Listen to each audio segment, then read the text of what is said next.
This stone was the key to unlocking a mystery thousands of years old.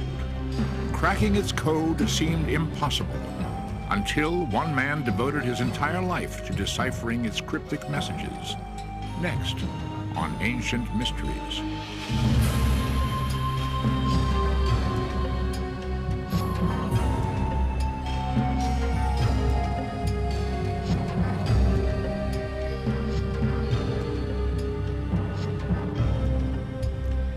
The British Museum in London is filled with many remarkable antiquities from ancient Egypt.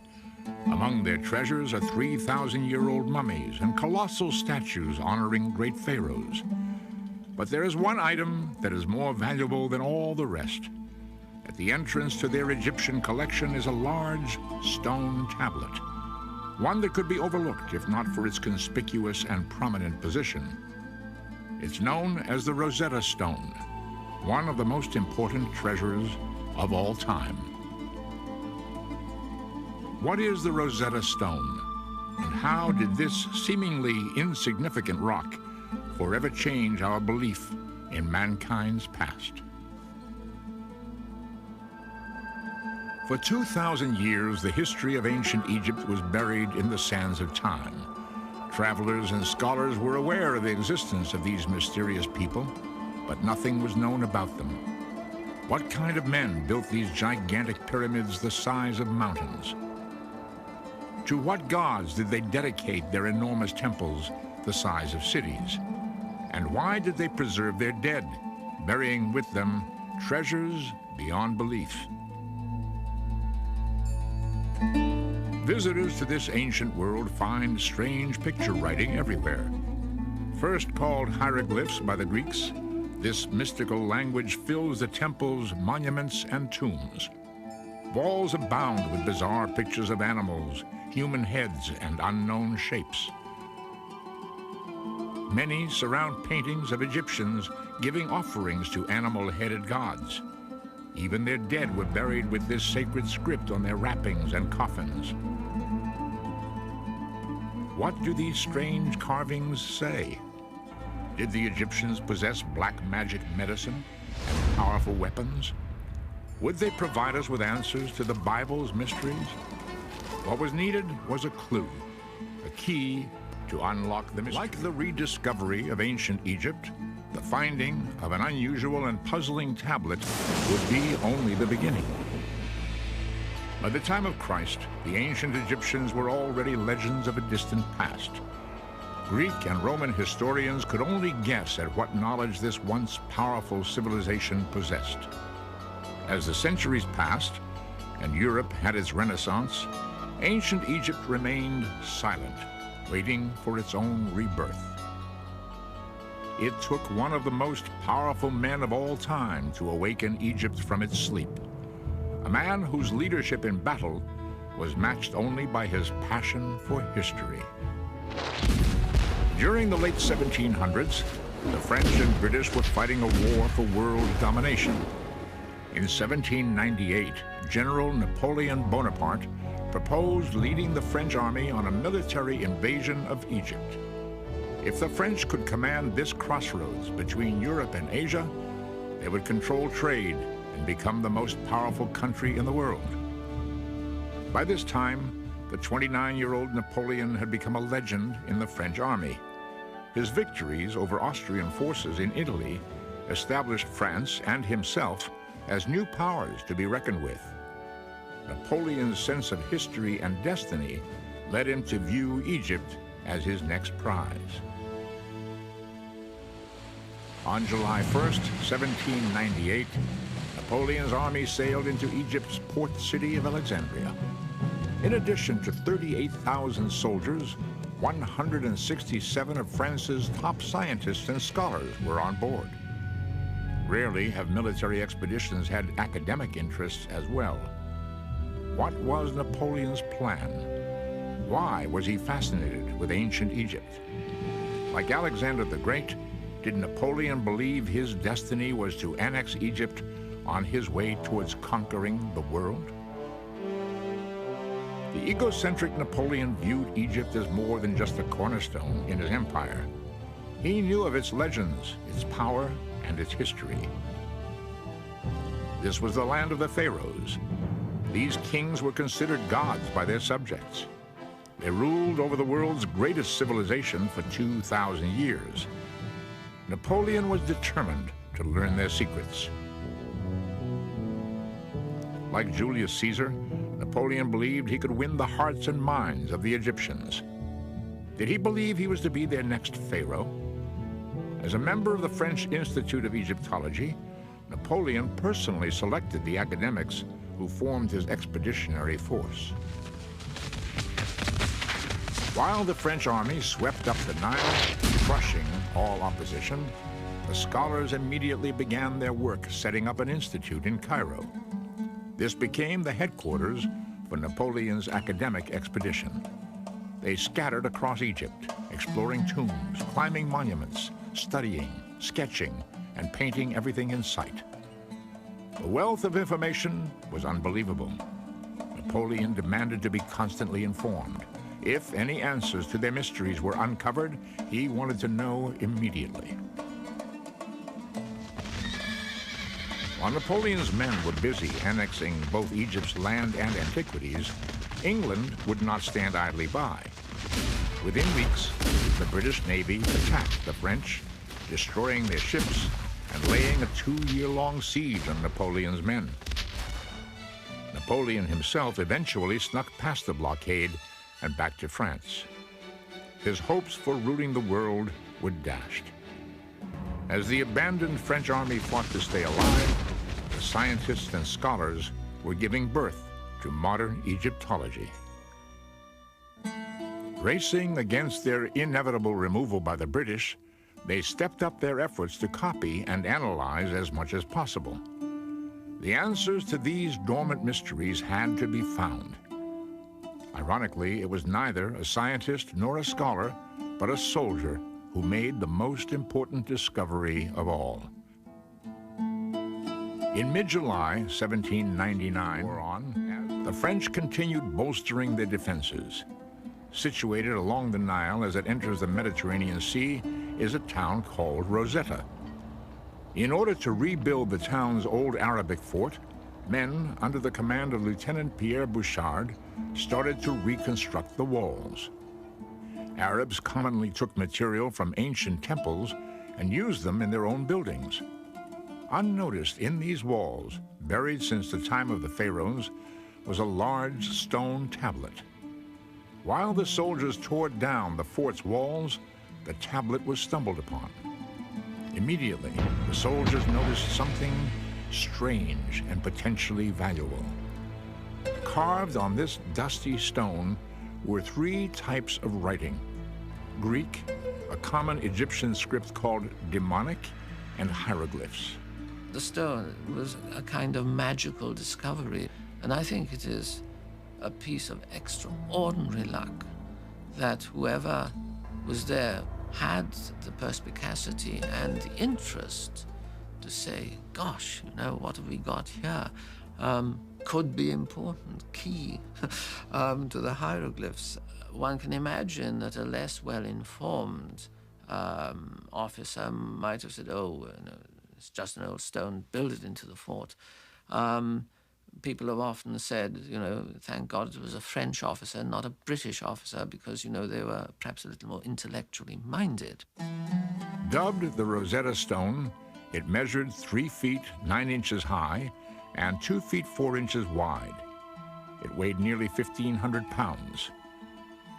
French General Jacques Menu ordered it sent to the Institute in Cairo to have the Greek translated. What did it say? Could the Greek be used to translate hieroglyphs? The discovery caused an immediate sensation. The Greek language was understood, so scholars quickly translated the text.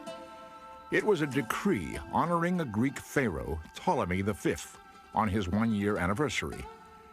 In exchange for services rendered by him benefiting Egypt, plaques were to be placed in temples throughout the land.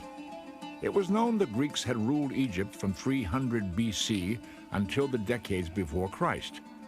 How did this tablet survive for over 1,800 years? Did others exist? The actual wording seemed unimportant until the last line was read. This decree shall be inscribed on a stela of hard stone in sacred and native and Greek characters. All three scripts said the same thing. The news spread quickly back to Europe. This stone offers great interest for the study of hieroglyphic characters. Perhaps it will even give us the key at last. Courrier de l'Égypte, August 1799. The Rosetta Stone would not stay in French hands long. The British siege was soon to tighten, forcing the French to surrender. How did a French general try to hide the stone and prevent the British from taking possession? During negotiations, English military officers demanded the stone. Did they believe that translated hieroglyphs would reveal military secrets? Would this stone be the voice to end ancient Egypt's long silence?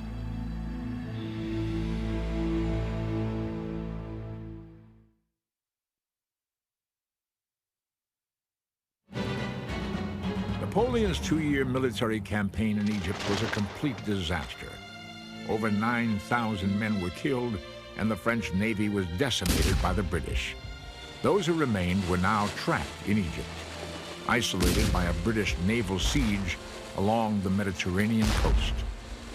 However, both scientifically and culturally, the Egyptian expedition was of great and long-lasting importance. This was the birth of modern archaeology, man's search for his own past, and with the discovery of the Rosetta Stone, it seemed as if the great secrets of Egypt would be finally revealed. The door was now poised to be opened onto this long, silent land of magic and mystery. The looming deciphering by both the French and English military. French officers in Egypt knew firsthand the power and glory of the ancient Egyptians. The indisputable evidence was before their eyes. The pyramids and temples were obviously built by a great and advanced civilization. If the Rosetta Stone could be used to translate their language, might Egypt's former glory be resurrected and become that of France? How quickly could the French decipher the stone and thus read the hieroglyphs? Would the code be cracked before the British forced their surrender? Under military orders, scholars at the Institute raced to complete the deciphering. The Rosetta Stone had 3 texts written on it, each in a different script. Reading top to bottom, they were hieroglyphs, demonic, and Greek. The Greek section told of the tablet having the same information written in all 3. While Greek was easily understood, several obstacles stood in the way of using it to translate the 2 Egyptian scripts. First and foremost, nobody had been able to speak or read either Egyptian language for almost 2,000 years. The French had no idea as to what any of the Egyptian symbols or words meant. Were the signs phonetic, like an alphabet, or were they pictorial, like Chinese character writing? Without any clues, they had to start from scratch. A second hurdle was that the stone was broken at the top and sides. The hieroglyphic section at the top was the most damaged. Only 14 lines of text existed. The demonic section in the middle had all of its 32 lines of text, but was broken along the right side. The Greek section consisted of 54 lines. The frustrated French had no way of knowing which words or lines of text matched up with which Greek words. As it turned out, time was not on their side. In August 1801, 2 years after the discovery of the Rosetta Stone, the English ended their siege, attacking and forcing the French to surrender Egypt. As part of the withdrawal agreement, French military officers were allowed to keep all their personal possessions, but the Institute in Cairo had to hand over all of their discoveries. The academics were furious. What right did the British military officers have to abscond with the legacy of the past? Egypt belonged to mankind. What would become of these priceless treasures? When the British got the French to surrender at Alexandria, the Rosetta Stone was already famous, although I think it was more famous in France than it was in Britain. But it was certainly regarded as one of the spoils of war, and it was regarded as one of the fruits of the British victory. The French were distinctly reluctant to let the stone out of their hands and hid it away, trying to pretend they hadn't got it. You are taking from us our collections, our drawings, our copies of hieroglyphs. But who will give you the key to all that? Without us, this material is a dead language that neither you nor your scientists can understand. Sooner than permit this vandalous spoliation, we will destroy our property. We will scatter it amid the sands and throw it into the sea. If it is celebrity you are aiming for, very well. You can count on the long memory of history. You too will have burnt a library in Alexandria. Member of the French Institute in Cairo, 1801. General Jacques Menou, now in command after Napoleon's flight back to France, attempted to keep the Rosetta Stone in French hands. After failing in an attempt to smuggle the stone out of Egypt by ship, Menou had it wrapped in cloth and hidden. If confronted, Menou would claim it was his personal property and thus exempt from forfeiture. Knowing the French would try to slip the Rosetta Stone out of the country, the British military brought in William Hamilton from Greece to Egypt. He had an eye for the antiquities of the world. While in Greece, he was instrumental in acquiring the Elgin marbles from the Parthenon in Athens. The British knew he would not leave Egypt without more treasures for the king. Hamilton and the British military suspected Menou of hiding the stone. When confronted at his home in Alexandria, Menou protested vigorously his right to keep the stone, but the British officers were insistent. At the point of a gun, Menou agreed the French were on the losing end of this battle. Rather than destroy the stone, Menou agreed the British were stronger and had won the right to this most valuable of trophies. William Hamilton confirmed the stone was authentic, and the British Army finally took possession of their prize. The Rosetta Stone was immediately shipped back to England, arriving in February 1802. England now had the key, but the French had made copies. The race began in earnest now to see who would decipher its cryptic mysteries first. With all the power and riches of Egypt at hand, fame and glory was destined to the man who found the key. As nations watched, top scholars battled each other to be the one who opened the door. How did bitter rivalries develop between friends? Who were the men who tried and failed to crack the code? Would the Rosetta Stone ever reveal its answers? While ancient Egypt was being rediscovered by the French and English, significant events were unfolding in other parts of the world.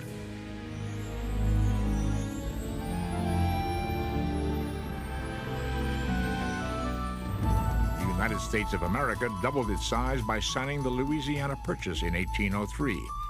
Captains Lewis and Clark would soon lead a 2-year expedition across this uncharted land. Thomas Elgin captured the public's imagination when he arranged to take sculptures from the Parthenon in Greece and have them shipped to England. And in China, after nearly 4,000 years of rule, the dynastic era was nearing its end. The Manchu dynasty would be its last. At the beginning of the 1800s, reports from newly explored parts of the world amazed the European and American public. No discovery was too incredible. Anything seemed possible. As news of Egypt's wealth of wonders began to circulate, the fascination for all things Egyptian became insatiable. There was a feeling that the hieroglyphs contained secrets about the gods, the universe, astronomy, that were simply not known to ordinary people. There was curiosity right from the start because the things are so obvious and so pictorial, and above all because they've been associated with the temples, the priesthood. There was a feeling that they had to contain mysteries, that hieroglyphs weren't just ordinary writing, that there you had a civilization that if only you could crack the mystery would tell us things that nobody had ever thought of. And now, with the key to the Egyptian language in hand, all eyes turned towards the decoding of the Rosetta Stone. After arriving in London in 1802, Copies of the Rosetta Stone's text began to spread to universities throughout Europe. The deciphering race was beginning to develop into the world's greatest detective mystery. Its answers were destined to change our views on religion, science, and history. How would our beliefs in the Bible be affected? What magical medicines and technologies were going to be discovered? How did such an advanced civilization perish? As language specialists first began to study the relationship between the three scripts, no clear pattern was evident. The broken stone seemed to prevent any ability to match words and sentences. Not one hieroglyphic word or phrase could be positively identified. How was this seemingly impossible task going to be accomplished? What should their first steps be? Desperate for any clues, scholars dug into the past for help. The earliest account of the Egyptian language is a Greek book written by Horapollo. Said to be an Egyptian priest, he wrote extensively on the usage and meaning of the hieroglyphs. His 5th century BC book, Hieroglyphica, became the cornerstone of future beliefs. Horapollo wrote of 189 different hieroglyphic signs. With each one, he detailed their description and mythological meaning. While he discussed specifics on individual signs, Horapollo never combined them to form sentences or paragraphs. While many of his findings were correct, his work also contained errors. Horapollo tells us things that actually are true, but he tells us things for quite the wrong reason. So he says, for example, that in Egyptian hieroglyphs, the word for mother is written with a vulture. That happens to be true. But he then explains that in nature, there are no male vultures. All vultures are female. And there's a great mystery here. Now, later on, as people started to look at the natural world and spotted indeed that there were vultures that were male and female, poor old Horapollo got discredited. So the truth he was telling us got thrown out with the mystical verbiage that he dressed it in.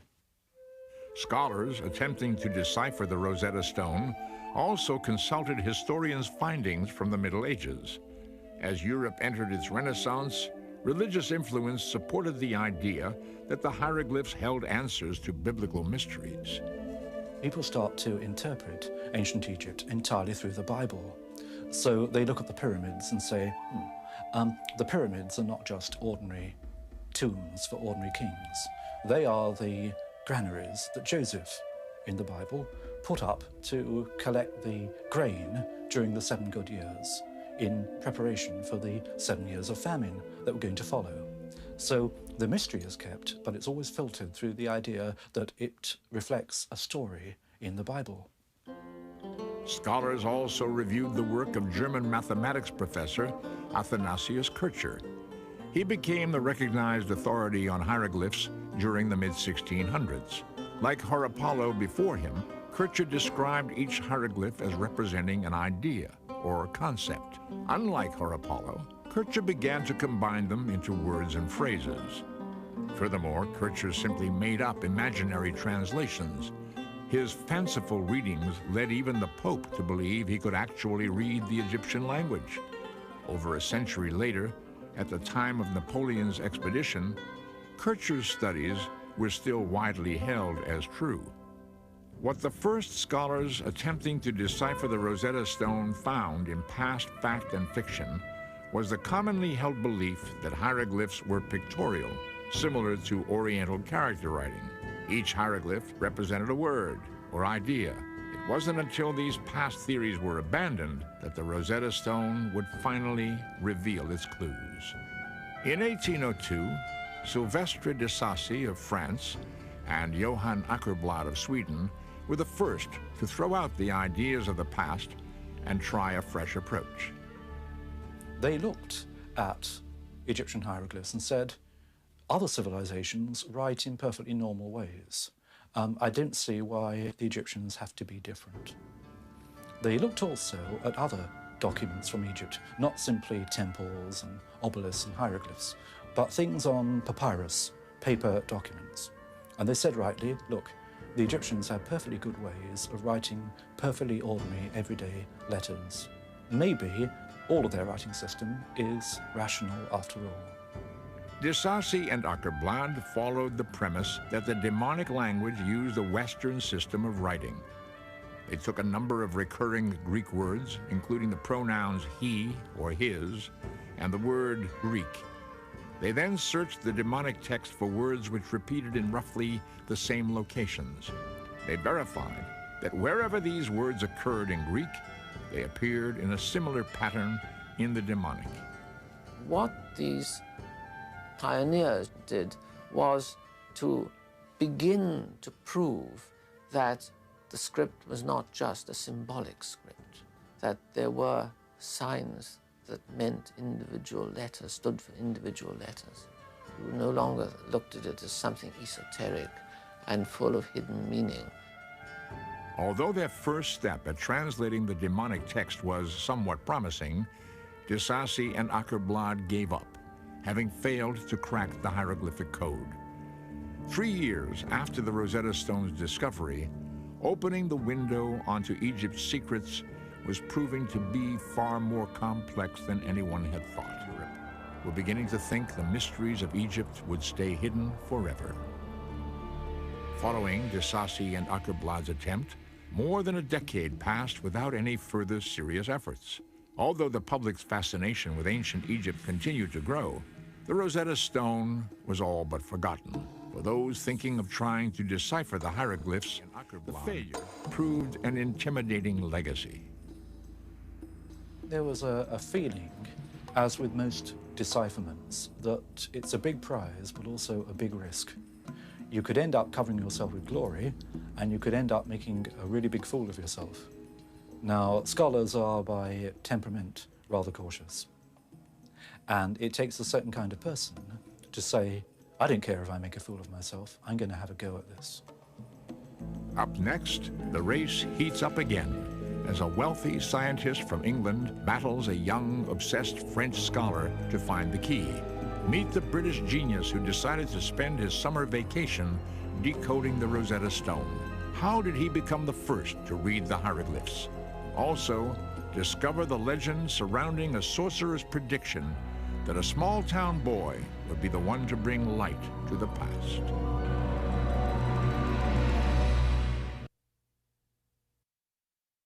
Although more tombs and temples filled with hieroglyphs were being discovered, no one seemed capable of reading ancient Egypt's secrets.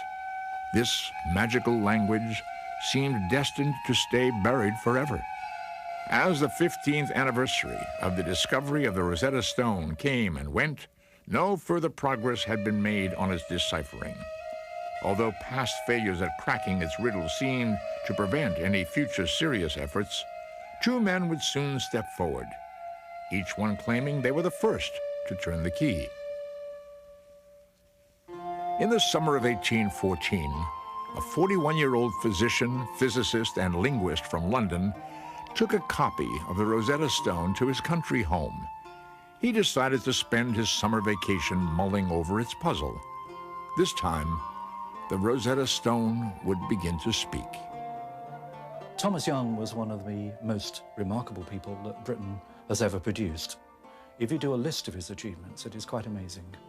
He looked at the question of light and how that works, and he comes up with the wave theory of light, which is the foundation of a lot of modern physics. He is interested in the human eye. He's interested in how it sees colour. He's interested in perception. And his notions of the human eye are at the basis of a lot of modern optics. This man was probably the most brilliant problem solver that Britain has ever produced. Young felt much of the mysticism surrounding ancient Egypt was nonsense. He did not believe secrets to the universe were going to be discovered. What attracted him to the Rosetta Stone was that it was a problem, an unsolved mystery, and he wanted a chance to crack it. Young began by concentrating on the words graphically. He located lines in the Greek text which had words occurring more than once. He then attempted to find lines in the demonic text which had groups of symbols repeated these same numbers of times. Using this matching system, Young was systematically able to identify 86 demonic translations, including the words king, Ptolemy, and Egypt. Where Disasi and Åkerblad had stopped, Young's initial success led him to continue his efforts. Egyptologists had long been fascinated by the hieroglyphs that were surrounded by ovals. Called cartouches, they seemed to be placed strategically in and around the temples and tombs. A few Egyptologists had begun to speculate that a cartouche contained the name of a pharaoh or member of the royal family. Young used this knowledge to work on the theory that the cartouches on the Rosetta Stone would contain the name Ptolemy. The tablet was honoring him, so his name should be in the cartouches in the hieroglyphic section. Young further surmised that because Ptolemy was a Greek name, the Egyptians would have to write his name phonetically. If the hieroglyphs were pictorial, they would not contain symbols for foreign names or words. 4 years after he began, Young correctly matched the Greek letters in the name Ptolemy with the hieroglyphs inside one of the cartouches. In 1818, he was the first one to cause the stone to speak. The hieroglyphic section had spoken its first word, Ptolemy. While his success was beginning to garner the public's attention across the English Channel in France, another man had already been obsessed with the deciphering of the Rosetta Stone.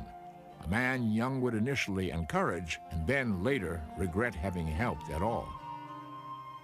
Thomas Young's work was well known, not only in England, but also in other countries. What's more, he sent copies of his work to various scholars up and down the continent, and particularly to Paris. And copies of Young's work were sent to... One day, de Sacy showed a copy of Young's work to a young Frenchman, and the name of the Frenchman was Jean-François Champollion. Jean-François Champollion's destiny seemed tied to the Rosetta Stone from birth. French legend describes how his bedridden mother was visited by a sorcerer months before Jean-François was born. Looking into the eyes of this sickly woman, the sorcerer saw the past being connected with the future. He predicted this woman's unborn son would be the one to bring light onto the centuries of the past. Champollion was born in Figeac, France, 1790, to a small-town bookseller. When he was 11 and living in a boarding school in Grenoble, news of Napoleon's expedition to Egypt captured the imagination of France. Champollion's older brother, Jacques-Joseph, read tales of Egypt's glories and mysteries to his younger brother. When the younger Champollion received a copy of the Rosetta Stone from a cousin who had traveled to Egypt as part of the expedition, he was hooked. Young Jean-François made it his goal to read the hieroglyphs, and that, of course, meant cracking the Rosetta Stone.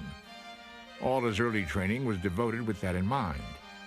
He soon paid little attention to his other studies. Languages were his all-consuming obsession.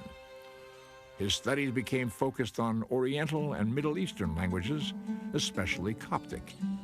Coptic had been a language spoken by Christians in Egypt and written in Greek.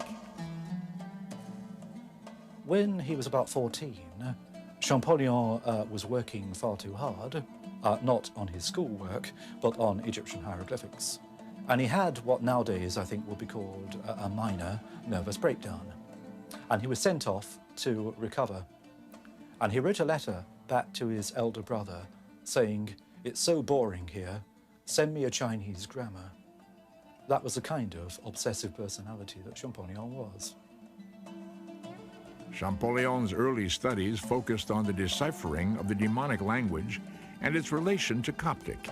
He had previously believed that hieroglyphs were symbolic, that they were mysterious and could not be deciphered in an ordinary way.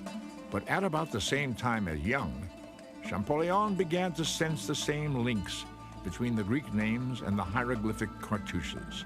When reports of Thomas Young's work reached him, Champollion realized in a flash they were correct. Champollion would take Young's work and propel it forward. After obtaining an inscription of the known cartouche of Cleopatra from the Temple of Philae, Champollion recognized that if Ptolemy and Cleopatra have common letters, their hieroglyphs should have similar signs as well. When Champollion lined up their hieroglyphic names, The signs for P, L, and O lined up. Champollion foreign names were spelled phonetically in the hieroglyphic language. The door was now open, and Champollion was about to walk through. Champollion realized that Young was right, that you could show that hieroglyphs could write the names of the Greek rulers of Egypt. But that was one thing. It may be that that was simply a way used in later times to write foreign names. The question was whether hieroglyphs went back in the same way into earlier periods. Champollion took a look at a copy of an inscription from the great temple of Karnak. This inscription had a king's name repeating itself many times. The king's name was written with 3 signs. At the top was a sun disk. Champollion knew from Coptic that the name of the sun in ancient Egyptian was pronounced Ra. At the bottom was a letter that Thomas Young had identified, the letter S. It was written twice. What he now had was the name of a king that began with Ra and ended with S. The middle sign was a tricky one. It had not been deciphered by Young or anyone else, but Champollion traced that sign in the Rosetta several times. Whenever it occurred, the corresponding Greek translated into the idea of birth or being born. Champollion knew the Coptic for to give birth was Mise. So there he had a king's name, beginning with Ra, the middle is Mise, and the end is S. And Champollion knew the ancient names of the kings of Egypt, and he knew that there had been a famous king on the throne of Egypt called Ramesses. And suddenly, he realized he was looking at the key to the whole thing. The knowledge of Coptic, the alphabet deciphered by Thomas Young, plus his immense knowledge of ancient Egypt, gave one the decisive breakthrough. And at this point, he comes up with, Je tiens l'affaire, I've got it. Young's reaction to Champollion's efforts were mixed. He was happy to see someone moving along his work, but he was enraged by Champollion's refusal to give him any credit. Champollion may have had the same ideas, but his work was not published. Young's was. When Champollion finally did publish his results, he became the talk of Paris.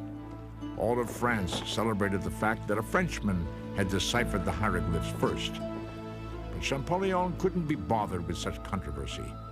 His tremendous work ethic only grew as his efforts continued with astounding tenacity and speed. He was now determined to compile a complete list of all pharaohs and the dates they held power. By 1824, Champollion had built a hieroglyphic alphabet containing 21 letters. All of Champollion's work was done sitting behind a desk, using copies of inscriptions others had provided. What would happen when he traveled to Egypt and looked at the hieroglyphs firsthand? Could he really make the hieroglyphs speak? What would they finally say?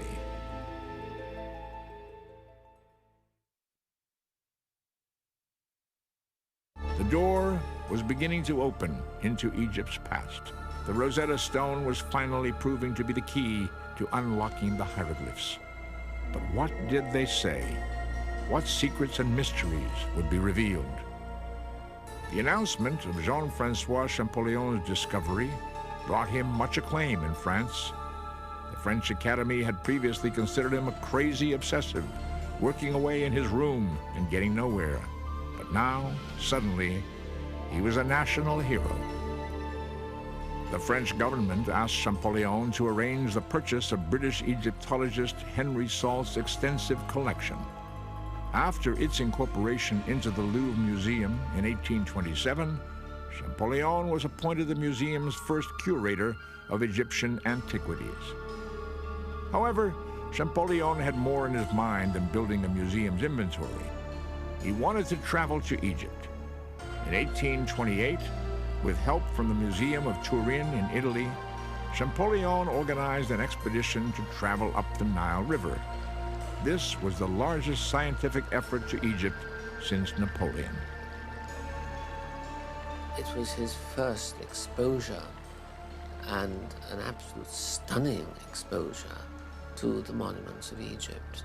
And of course, he ran around them like a wild thing, identifying cartouches. This is what was one thing that was obsessing them at the time, trying to establish the dates of monuments and the order of kings, because they had no true framework for Egyptian history that they could base on the evidence from the monuments. Champollionn's trip proved beyond a doubt his methods were accurate. He was able to read the ancient Egyptians' language off the temple walls themselves. His efforts in translating the hieroglyphs are credited with single-handedly creating the science of Egyptology. Egypt was no longer the land of silence. It was now speaking to us. The names of pharaohs such as Ramesses and Tutmosis were legendary, but now their faces could be identified. We now knew when they ruled and in which temples they prayed. Upon returning to Paris, Champollion continued his work. He now had enough material to write the definitive history of Egypt. Unfortunately, he would never get the chance. On March 4th, 1832, Jean-Francois Champollion died. Champollion never had any doubts about his own ability and about his own achievement. And although he died at the age of 42, towards the end of his life, it was realized what he had done.